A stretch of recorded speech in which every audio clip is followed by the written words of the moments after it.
Hello, everybody. Thanks for being here. Let me begin with a couple of items here.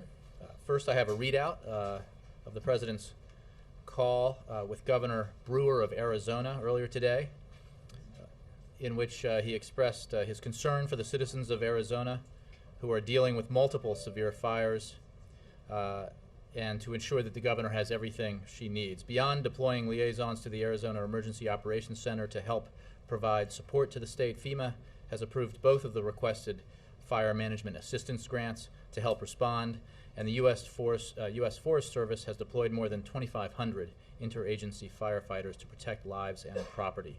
The President told the governor that the administration will continue to support Arizona throughout the response to these fires. Second, I wanted to let you know that on June 13th, next Monday, the President will travel to Durham, North Carolina to meet with the Jobs and Competitiveness Council at the corporate and U.S. manufacturing headquarters of Cree, a leading manufacturer of energy-efficient LED lighting. The President will tour Cree's manufacturing facilities, deliver remarks, and meet with the Jobs Council to discuss initiatives and policies to spur economic growth, promote job creation, and accelerate hiring across the nation. And a final note here, the first family will spend this coming weekend at Camp David. They will depart on Friday afternoon and return on Sunday. Those are my announcements. Darlene? Thank you. Jay, is the White House thinking about cutting the payroll taxes that businesses have to pay on wages to encourage hiring? Darlene, I saw that story. I think that, first of all, we need to step back and explain a few things, because there's been some, I think, conflating here and a little misunderstanding. As you know, we are not even 6 months into a year payroll tax cut for employees, which the President fought very hard for as part of the tax cut deal that he made with Congress in December. He, I believe, made a reference to that in the press conference he gave with Chancellor Merkel the other day. As for the story that you referenced, obviously there are a lot of ideas that get bandied about, both within the administration and outside. This is an idea that's been around for a long time, has been supported or has seen expressions of support from the business community, from conservative economists and others, but I don't have any policy announcement to make. Would you know if this issue has come up in the Biden talks? I don't believe it has, I think that, having said that, we have made clear from the start that the talks being led by the Vice President about our need to reduce our deficit will allow everything to be on the table. But the starting point for our side has always been the President's proposal for deficit reduction, $4 trillion over 10 to 12 years, a balanced approach that looks at all the drivers and takes into consideration all the drivers of our deficits and long-term debt, including, obviously, non-defense discretionary spending, defense spending, entitlements, and tax expenditures. And obviously the other partners in those negotiations have brought other ideas to the table. Separately, you talked about the trip Monday to North Carolina. Can you say anything about the substance of what the President is going to be doing in Puerto Rico the day after? I don't have anything on that for you now. I'm sure we'll have more to say about further travel down the road. Thank you. Yes. You mentioned the Biden talks that are going on today. The Republicans seem to be holding firm to their demand for more than $2 trillion in reductions in order for them to agree to raising the debt ceiling. Is the message from the administration that $2 trillion is just too much and too fast, and under the current economic circumstances, the President put on the table, will have to do something significantly less? The President put on the table a proposal for $4 trillion in deficit reduction over 10 to 12 years. So, I'm not. That's what we brought to these talks, and we remain optimistic that common ground can be found, that enough common ground can be found in these negotiations for a significant deficit reduction package. I'm not going to negotiate the size of that from here. We've tried pretty hard to allow those talks and the content of those talks and the progress those talks have been making, any specifics about it, to be kept within the room. So, we are committed to serious deficit reduction in a balanced way that doesn't, at a time when we are continuing to emerge from the worst recession since the Great Depression, it is very important that we do nothing to set us back in terms of economic growth and job creation. There's obviously, that's the paramount concern of the president, and I think, generally speaking, of everyone in that room, that deficit reduction and getting our long-term debt under control is not an esoteric exercise. It is not, these are not goals that are somehow worthy unto themselves, because the point here is to do the right things by our economy so that we create the kind of confidence that allows for more job creation and more growth. That's our approach. And we are also quite confident that Congress will vote to raise the debt ceiling. As I've said before, this is not a matter of spending. This is a matter of the United States meeting its obligations, not defaulting on its obligations. And I think it's clear, it's been made clear to everyone involved in this discussion that there really is no alternative to raising the debt ceiling. That will be done. We are pursuing both within the same time frame, and we believe both, well, one will definitely must happen, raising the debt ceiling, and we are confident that an agreement can be reached on deficit reduction within the same time frame. Okay. The Libya contact group has, meeting has offered up some strong words of support for the Transitional National Council of the rebels, the opposition group. Is the U.S. any closer to granting diplomatic recognition to the Transitional Council? Well, we have worked quite closely with, as other partners have, with the Council. We believe that they have very positive intentions. They have said very important things about support for democratic reform. We support efforts at the international level through the United Nations to make Gaddafi regime assets available to the Council to help fund it. And obviously, you didn't raise this, but we also welcome the bipartisan legislation by Senators Johnson and Shelby that would allow us to provide critical humanitarian relief to the Libyan people by redistributing Gaddafi assets. So, in terms of recognition, our dealings with the Council are ongoing, but I have no announcements to make about that. Jake. The president said the other day that a big chunk of the objectives in Afghanistan have been achieved. That's a quote, big chunk. Can you explain what the big chunk is? Well, I think he explained. We have eliminated Osama bin Laden, who was the leader of al-Qaeda, leader of the organization and that attacked the United States. And we have had significant success more broadly against al-Qaeda Central in the Afghanistan-Pakistan region. And we have, which is the principal goal of the president's Afghanistan policy, and we have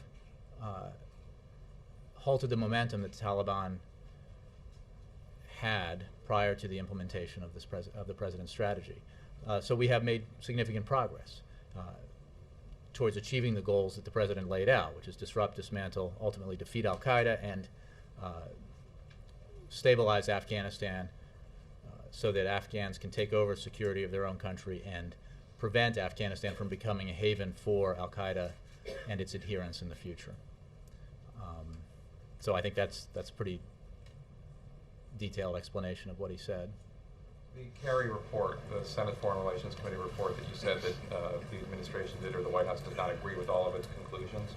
One of the conclusions was that stabilization projects in Afghanistan do not always lead to stabilization. Mm-hmm. Do you disagree with that conclusion? Well, I think that's a pretty broad statement. If you're asking, do we agree that every program pursued in our civilian assistance efforts since the conflict began in late 2001 has worked?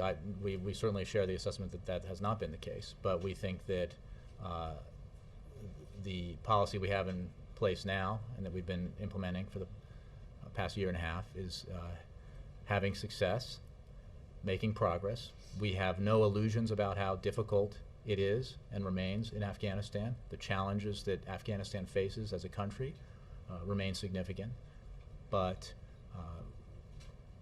we believe it is in our national security interest to pursue and implement the policy that the President laid out in December of 2009.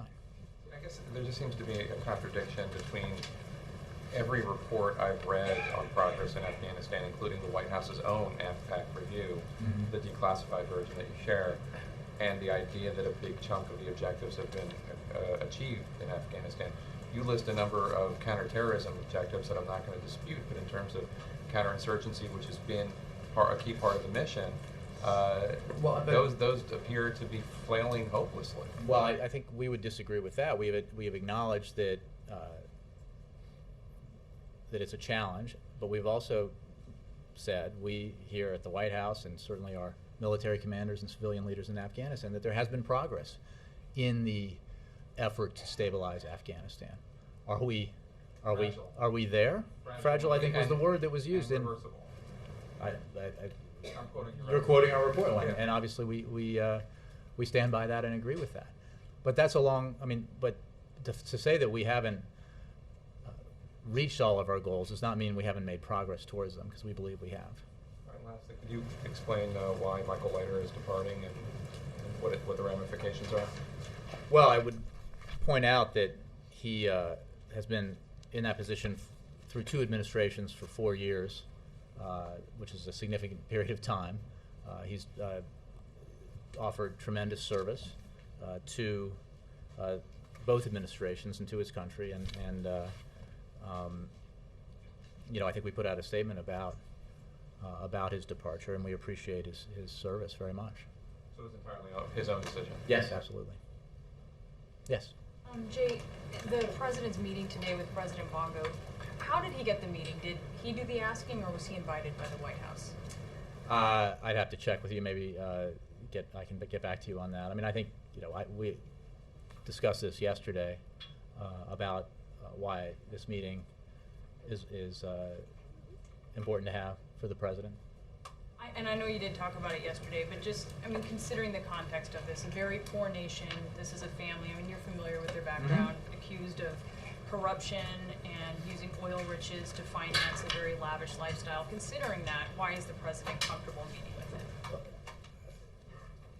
Look, I think that it's a little naive to believe that the President of the United States should not meet with leaders who don't meet all the standards that we would have for perfect governance, okay? This is an important relationship.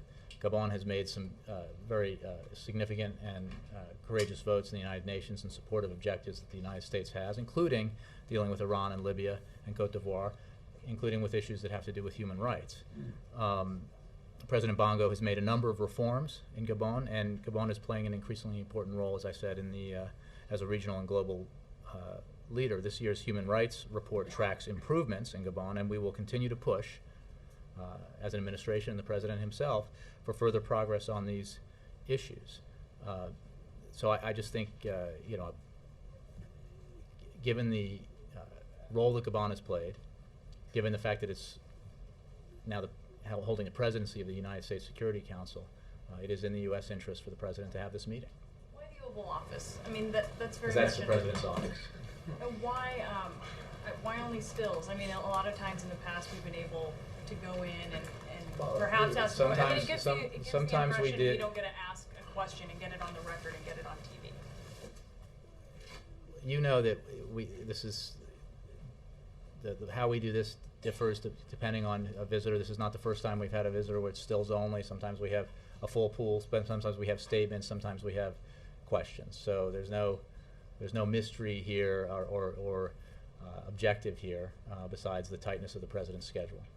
And if I can ask also just a healthcare question. A new poll out today, CNN Opinion Research Corporation poll, that shows most Americans continue to oppose the individual mandate, 54% of them, as well as 57% of independents. How do you effectively implement a program that so many Americans are opposed to? Well, look, there's no question, as we said before, that there was a lot of many millions of dollars spent to vilify the health care reform, the Affordable Care Act, and we are continuing to implement it. We believe that the benefits of the Affordable Care Act are already being felt in terms of protecting people with pre-existing conditions and allowing them to maintain their insurance, allowing younger people to stay on their parents' insurance up to the age of 26. And we are proceeding with implementation. We believe, as outside analysts believe, that it will expand significantly insurance in this country, access to insurance, and will also reduce costs significantly. So we're proceeding apace. When do you think the numbers will change then in your favor? Do you think Well, look, I think the issue is about implementing a reform that will expand insurance, expand our private insurance system, first of all. The individual responsibility provision in this is necessary in order to allow those with pre-existing conditions to stay and keep insurance. We believe that the benefits are significant, and that as the implementation proceeds, more and more Americans will recognize that, and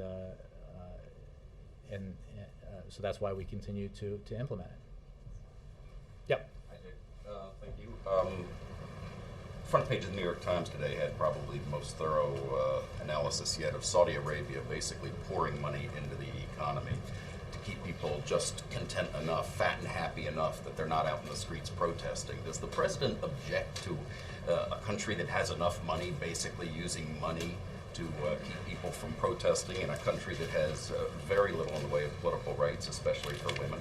Is he content that they're pouring money into it instead of doing something about the lack of political rights? I mean, if you're asking me, I'm not sure what the question is. That this is a sovereign country, and they investing in the money they have in ways that they have. Countries that are poor and have no political rights, they're protesting. The president has made clear his support for political reform throughout the region, in every country. And he makes that clear in his discussions with leaders of Saudi Arabia as well as with leaders of other countries in the region. What does he tell them? And now there's been a fatwa issued in Saudi Arabia by a top official, a top religious official saying, it's front page of the New York Times, Jay, I mean, I'm sure you read it. Fatwa was issued saying that street protests are contrary to Islam. Well, we obviously believe that in every country in the region and every country around the world, that civilian, civil, nonviolent protest ought to be allowed, and that violence should never be. And we condemn the use of violence against civilian protesters. So if they use money to avoid those protests, then the denial of political rights is okay? I'm not even sure what your question is. The people of the countries in the region express themselves by going to the streets, and if they feel passionately about their demand for greater freedom and greater rights, they will demonstrate accordingly. And if you can buy them off from doing that, that's okay? I'm not, Chip, I don't know what you want me to say here. I think that we support the human rights of everyone in the region. We support the political liberalization and reform of every country in the region where it needs to take place, and we've made that clear. On the budget negotiations, and forgive me if you went over this yesterday, but does the economic slowdown, at least as indicated by the May figures, does that strengthen the position of the White House negotiators in arguing for some spending and against the kind of deep budget cuts that the Republicans want? Well, first, make 2 points on that. The president supports significant deficit reduction, $4 trillion over 10 to 12 years. So there is no debate about the need to do that. So, point one. Point two, we have made. Well, they want more spending cuts. I mean, if you're asking about, well, I mean, again, setting aside what's going on in the room, because we haven't commented about any specifics of the negotiations. Obviously, the Republican proposal has deeper spending cuts in order to pay for significant tax cuts. The overall deficit reduction is the same, because we don't believe that you need to change Medicare, end it as we know it, in order to that you can reform entitlements in a way that protects our commitment to seniors and protects the Medicare program, because we don't need to fund expansive tax cuts for wealthy Americans. That is not the time to do it, because that contributes to our deficit. One of the reasons why we have a deficit as significant as we do is because of the unfunded, unpaid for tax cuts of the previous administration. So to go to your other point, I think that we have always taken the approach, and I've made it clear here, the president has made it clear, and others have, that the actions we take to reduce the deficit, if we do it in the right way, will be positive for economic growth. It will create confidence that we have our fiscal house in order. But we must not do anything that would arrest the positive growth that we've seen, arrest the growth in job creation that we've seen. And we must also do it in a way that allows us to continue to invest in areas that will create the kind of economic foundation that we need to compete in the 21st century, in education, infrastructure, innovation. So, I mean, that's a comprehensive way of answering your question that we believe that we have to take a balanced approach and that we need to continue to invest in areas that allow us to grow and compete in the midterm and long term. Last question. Before the vice president goes up for a meeting like this, does he sit down and get instructions from the president? And do they communicate by phone or indirectly while the meeting's going on, during breaks? Is the president that involved? He is heavily involved because these are the negotiations that he established, he called for. He appointed as vice president to the second highest elected official in the land. Before and during the meeting? He talks to him regularly. I'm not sure of any conversations they've had during the meeting. I can imagine that might happen, but I'm not aware of any that have in previous meetings. But as you know, well, the president and the vice president are in meetings together all the time. They have their private lunches every week. They consult regularly, and then we have meetings here involving the vice president and the economic team specifically on our budget and fiscal issues. So that he is speaking regularly with the vice president about the progress of the talks, regularly with other members of his economic team who are involved in the talks, and his engagement is consistent and constant. Yeah, we had another disappointing report today on filings for unemployment. Higher food prices also suggest the economy is significantly slowing this year, and it may not be the blip that the president suggested it was last week. How confident? I don't remember the president suggesting it was a blip, Wendell. One of the Detroit blip. stations, he called it the current slowdown a blip. Now this week he said he wasn't sure how long it might last. I need to know how confident you guys are that the past couple of months' figures are an aberration, growth will pick up.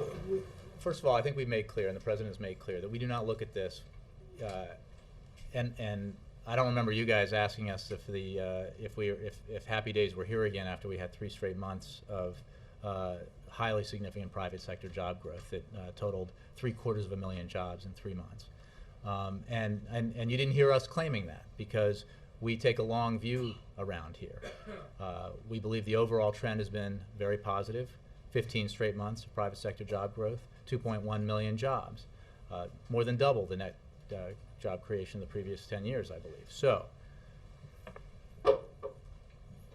obviously we don't have a crystal ball here, but if you look at outside economic analysts, most still believe we will have steady economic growth in the second half of this year. We certainly we share that general belief, and we were working every day to ensure that it is true by pursuing the kinds of policies that we've talked about, not just the ones that have been implemented, including the payroll tax cut and others, but the president's insistence on making permanent, for example, the research and development tax credit, making permanent and expanding that tax credit to create more jobs, and other measures he's taken to continue the kind of economic growth that we've seen. On your long-term view, Time Magazine has an article entitled "Don't Hold Your Breath," suggesting that the recession may have caused a structural change in the economy that will significantly affect a generation looking for jobs right now. How confident are you that that's not the case? Well, again, we have in place an economic series of economic measures that we believe have directly brought about the emergence from the worst recession since the Great Depression. Remember the state we were in, this country was in economically when the president took the oath of office. And an economic plan that is built with a long view towards being highly competitive and towards growth and job creation in the 21st century. That's why the president continues to push very hard for clean energy investment because those kinds of jobs, I mean, clean energy investment is so key for two reasons. One, this is an industry of the future that will create high-paying jobs in the United States that will stay here, and it will allow us to be more energy independent in the future and insulate us from some of the kinds of energy price shocks that we've been experiencing in the last several months. So this is a very long view towards American competitiveness in the 21st century. The President's going to North Carolina on Monday to visit a facility that creates energy-efficient LED lighting in the United States, and that is one of those areas of the economy that we believe will help fuel economic growth in this country and create jobs. And that's part of his economic vision. On a separate issue, the drone strike in Yemen, where does Yemen fit into this country's counterterrorism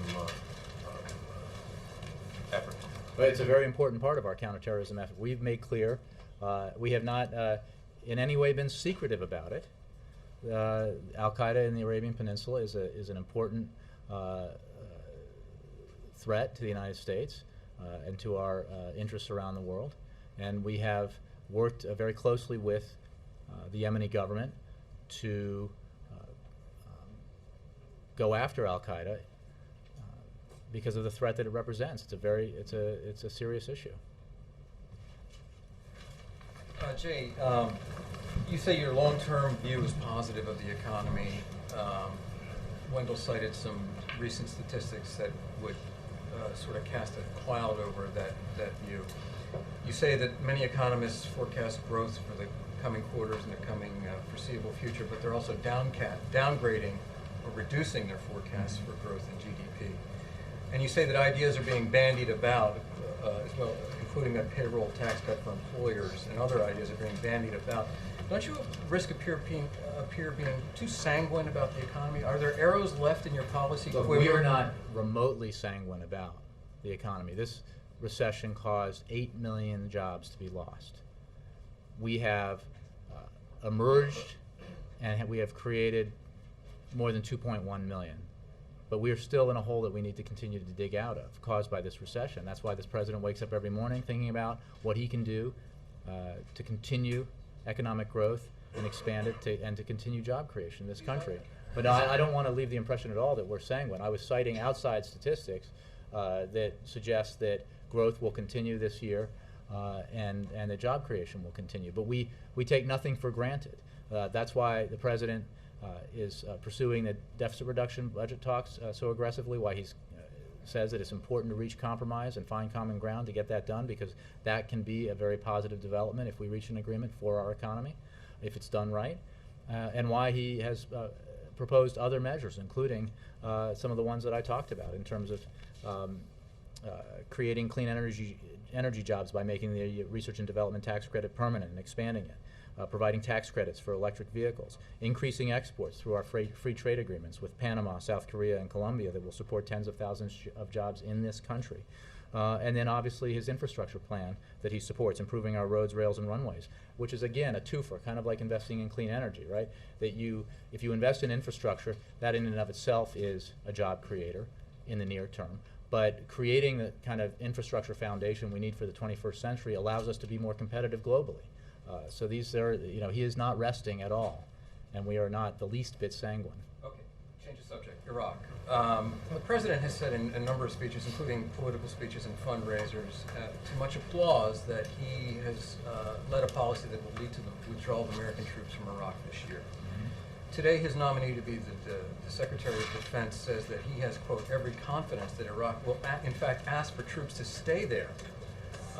Does this perhaps cast doubt on the president's plan and the efficacy of the Iraqi government to take care of its own citizens without the help of American combat troops? Well, first let me clarify what the president has said in the past. The president said he would end the war responsibly in Iraq, and he would end our combat mission. That happened last August. We ended our combat mission. Since the president came into office, we have withdrawn over 100,000 U.S. troops from Iraq. And in accordance with the status of forces agreements, the SOFA that we have with the Iraqi government, signed by the previous administration, we will withdraw all of our troops from Iraq by the end of this year. We are on track to do that. We have also said, because we want an enduring relationship, and we will have an enduring relationship with Iraq and commitment to Iraq, that if the Iraqi government wants to, it comes to us with a proposal for some sort of continued presence of some amount of American troops in Iraq, we would certainly consider it.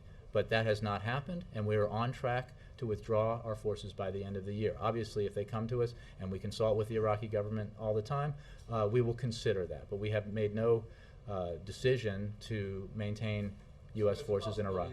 We have always said that we, of course, we would consider, I mean, it depends on what the conversations are like and what the proposals are like. But let's be clear. The combat mission ended in Iraq last summer. We have not been in the lead in combat, in any kind of combat role, for even longer than that in Iraq. And we have withdrawn over 100,000 U.S. forces since the president came into office. And I think he's been enormously clear about that.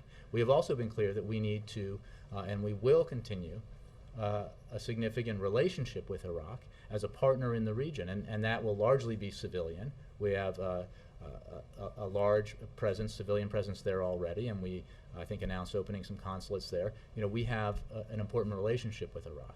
As for our military presence, which again is drawing down significantly and has drawn down significantly, we have said now for a long time that we would consider a request by the Iraqi government for some sort of continued presence beyond the agreed departure date of December 31st. How can you take Well, I didn't say that was likely at all. I said that we would consider it. Well, the director did, soon-to-be secretary, said he had every confidence that that request was coming. Well, we'll see. And we'll see what the request is, and obviously we'll consider it if it comes. But as of now, we have not received that request, and we are fulfilling our obligations according to the agreement signed with the Iraqi government to withdraw our forces by the end of the year. Yeah. Earlier this week, the Washington Post ran a profile of Treasury Secretary Tim Geithner and focused on his interactions with the president and the president's political team. And I'm wondering if you found that that article was accurate. Geez, that was an awfully long article. I don't know what, Specific- besides Okay. having great respect and admiration and fondness for our Treasury Secretary, I'm not sure. You have to be more specific. Okay. It's a good read. It was. I read it, but what do you mean? What are you asking exactly? Specifically, it depicts the Treasury Secretary as being much more aggressive on deficit cutting in terms of a timetable than the president's political team. And it depicts the president as always deferring to the political team over his economic team. Having clarified, which I appreciate, I will respond this way. One, the internal recommendations that are made to the president are not things that I will discuss here. Two, the president sets the policy of this administration.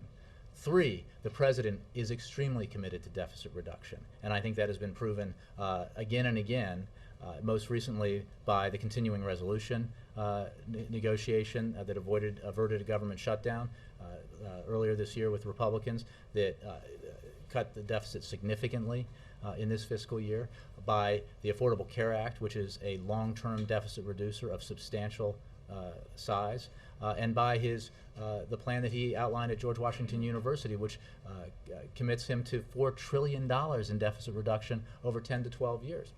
So I don't think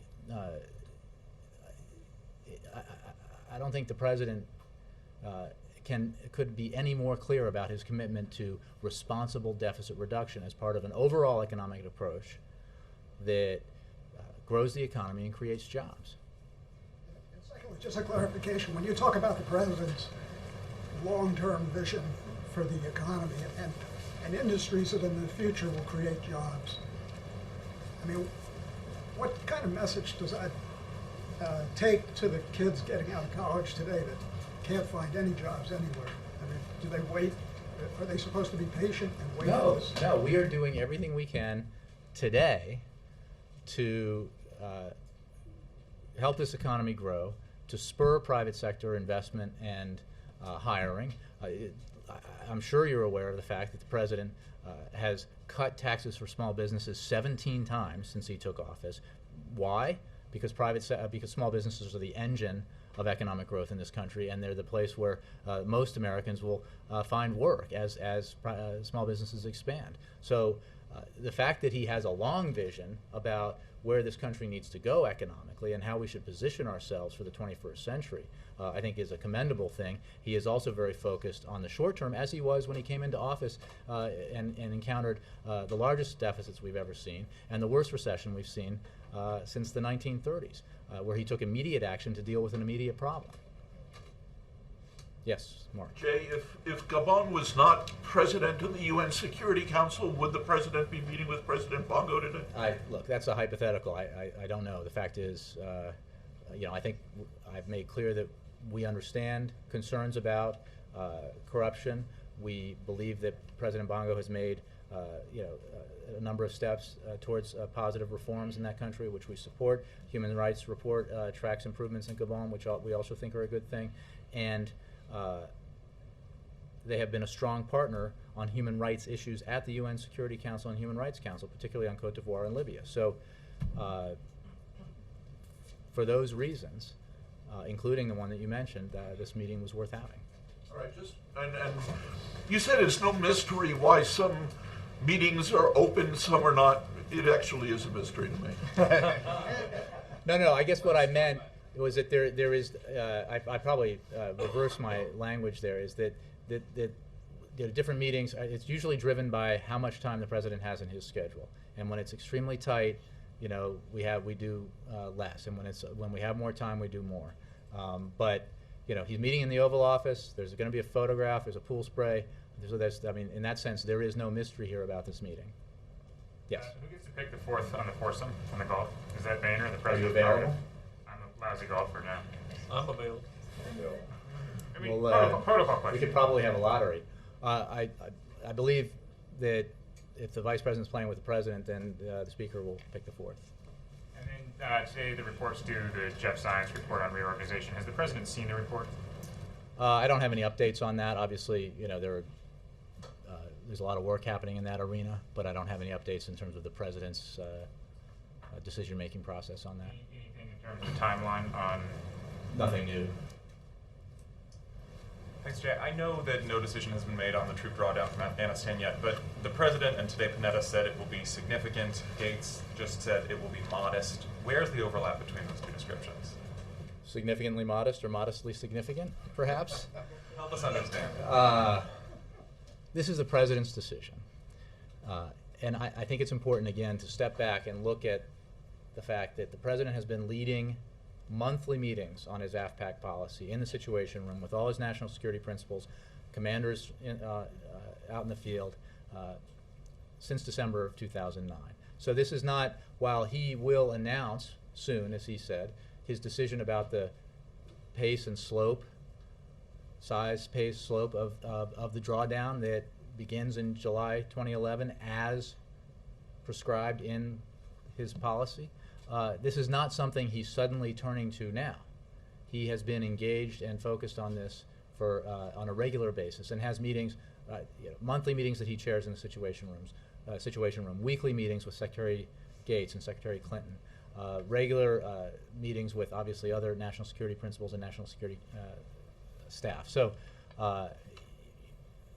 he has not made a decision. When he does, he will announce it. But if principals are going to talk about it in what seem to be flatly contradictory terms, what are the American people to take away from that? I think the American people will take away from the president's decision the fact that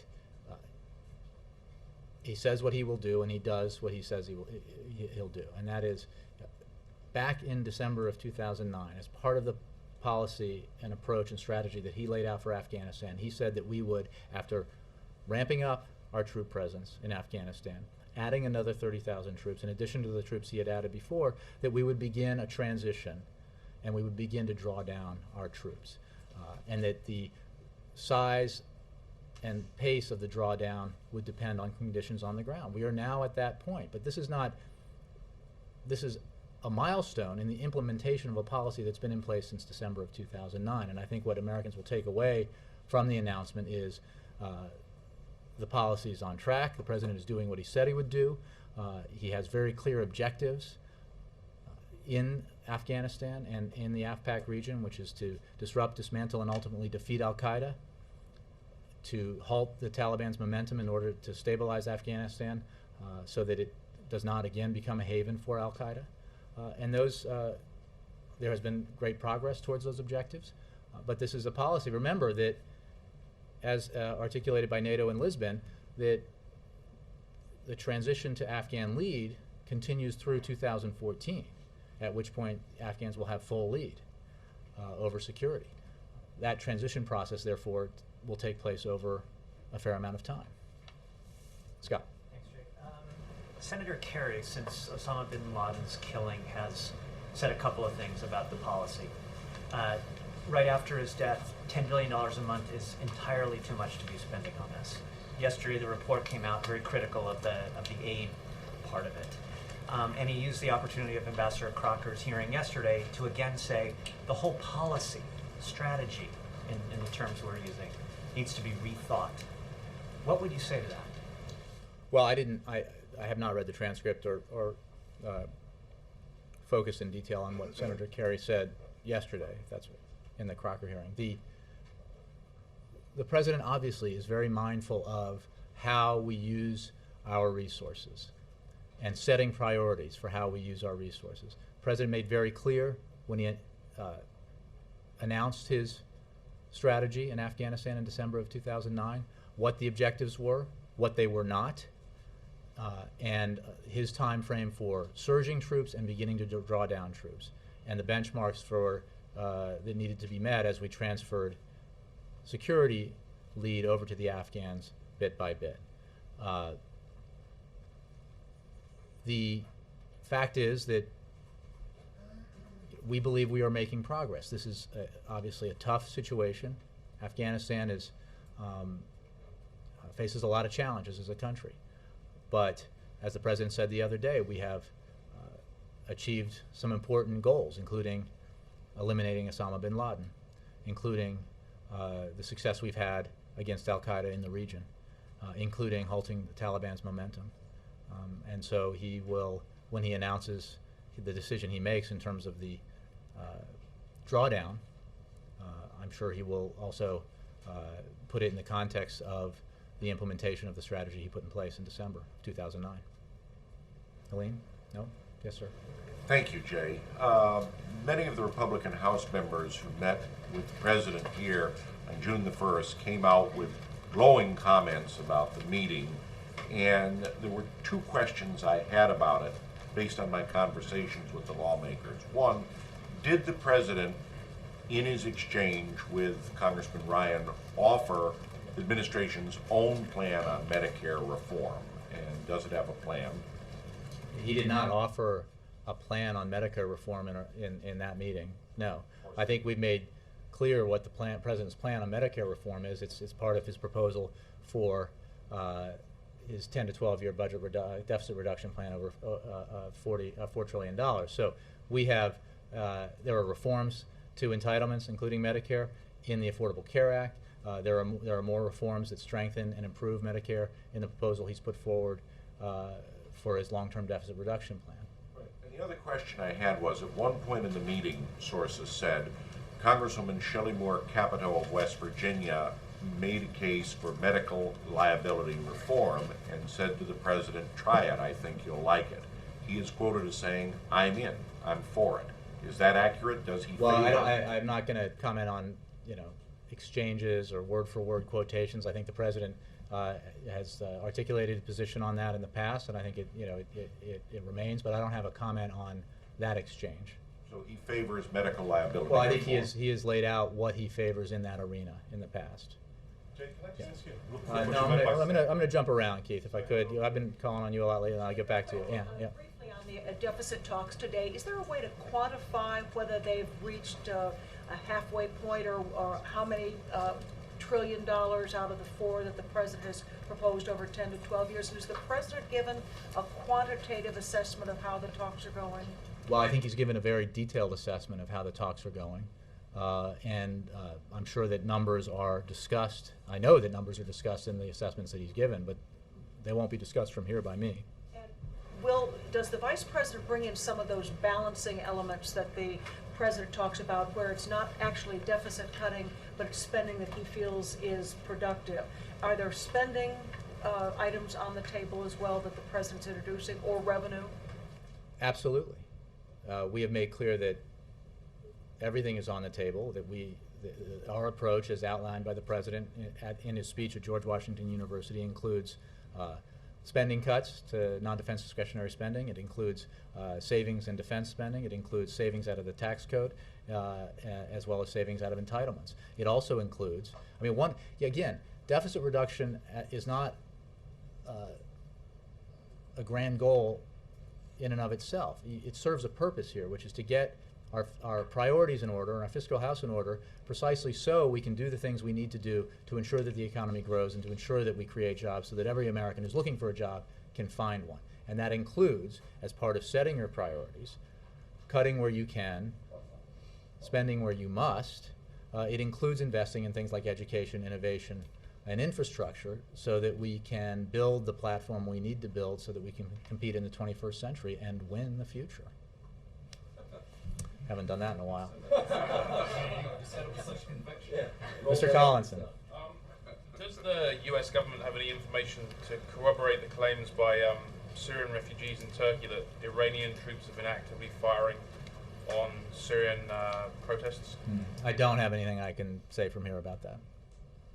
Yes, Kristen. The President's message on the economy has pretty consistently been that recovery takes time, there will be bumps along the road. Do you expect him to retool this message, given the fact that unemployment is at 9.1%? Well, unemployment has been high since he took office, and we have worked aggressively to create jobs and bring down unemployment. I don't think if the message, as you described it, that we are still emerging from the worst recession since the Great Depression, that there will be days with bad economic data and there'll be days with surprisingly good economic data, as there has been recently. So I think the message has been consistent and will continue to be. So I don't expect a change. Also, does he have any reaction to Al Qaeda's number 2 coming out yesterday with a tape eulogizing the death of Osama bin Laden?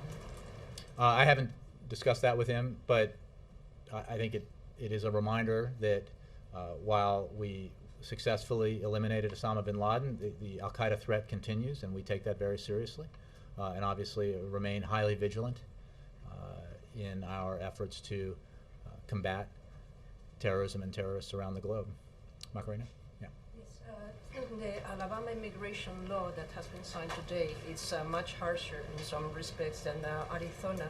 What's the position of the administration towards it, and is it planning to challenge it the same way that it did to Arizona? I don't have anything in terms of legal action. I'm not aware of that at all. I would simply say that it's, our approach is clear. The President made it clear when he gave a speech at the border not that long ago about the need for comprehensive immigration reform, and we continue to pursue that and believe that a bipartisan consensus can be found to achieve that comprehensive reform. Jay, yesterday at the community college, the President's remarks, there wasn't anything in there about joining forces, and I haven't heard him say much about that. He's been the skills for America's future has been really prominent, but joining forces has kind of fallen a little bit. I didn't know if those two initiatives are separated somewhat, or if the White House have used them as one initiative. How is that being viewed, especially in light of the drawdown? I think we pursue both initiatives.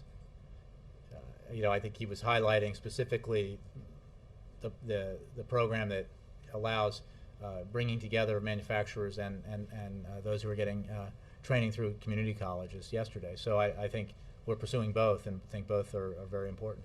Is there going to be a focus on the modestly significant number of people coming back in July? Well, look, we have, as we discussed earlier, we have troops returning from Iraq regularly and have. We obviously will begin to have troops returning from Afghanistan. Troops, rotate out all the time, even when we're maintaining overall troop levels in different arenas. So this is an important focus of this administration. We are now in our 10th year of these endeavors, these wars overseas, and an enormous number of Americans have served overseas, and as veterans deserve our support. And this administration is very focused and very committed to that. Thank you. Yes, sir. Last one. One of the leads that's coming out of the UAE is that Secretary Clinton said Gaddafi associates, according to this, are reaching out to negotiate a possible transition for Gaddafi. Is there in fact something going on now? We've heard a lot from Secretary Clinton before on these aspects, and some from you as well. I mean, what are we to make of this? What I think you should make of it is that it is more evidence of the fact that the policies that we have pursued unilaterally, the policies we have pursued with our partners, are having the desired effect, which is putting a squeeze on the Gaddafi regime, making it clear to those around him that their days are numbered, that they are making a very fateful choice if they stay with Gaddafi, because they will not control Libya in the future. And we've seen a number of defections, and I believe, I'm not trying to hint at any news here, but I'm confident there'll be more, because the United States and our partners remain committed to the policies that we've been implementing now for a number of months. Thanks very much.